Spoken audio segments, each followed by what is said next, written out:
This is the VOA Special English Economics Report. The economic situation in Italy is worrying investors and may have caused its Prime Minister his job. Like Greece, Italy is facing pressure to make unpopular cuts in government spending.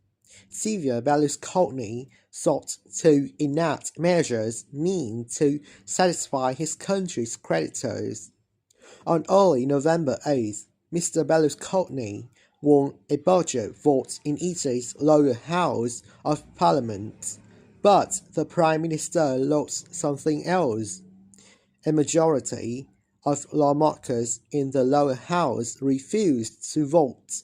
It appeared Mr. Berlusconi had lost their support. He announced that he would resign as the parliament passed budget-cutting measures.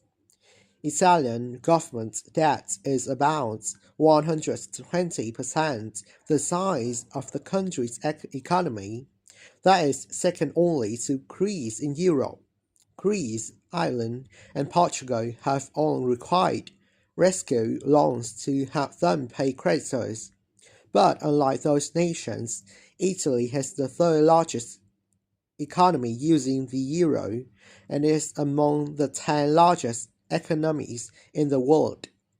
On November 7th, European finance ministers met in Brussels to discuss the deepening debt crisis among nations using the euro.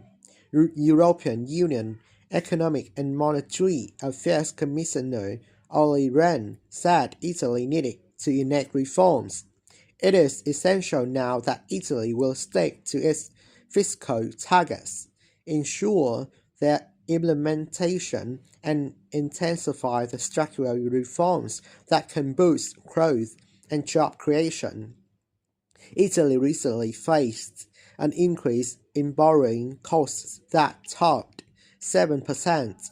Unlike Greece, Italy's budget deficit is not out of control. Our greatest concern, however, is Italy's lack of growth and job creation.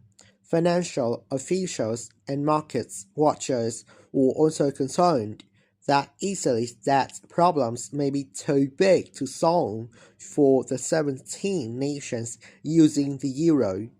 European leaders have yet to agree on the size and conditions of a rescue fund or plan.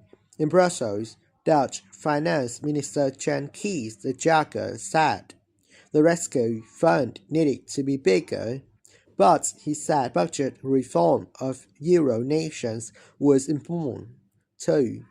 We have to increase the capacity of the emergency fund. That's very important, but it's not the only thing.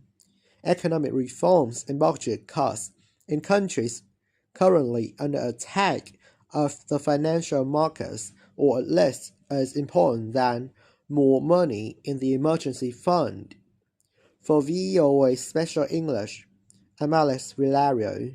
Special English is VOA's daily source of news and information for people learning English. Go to voaspecialenglish.com for transcripts and MP3s of our stories and for the classroom, our e-learning platform.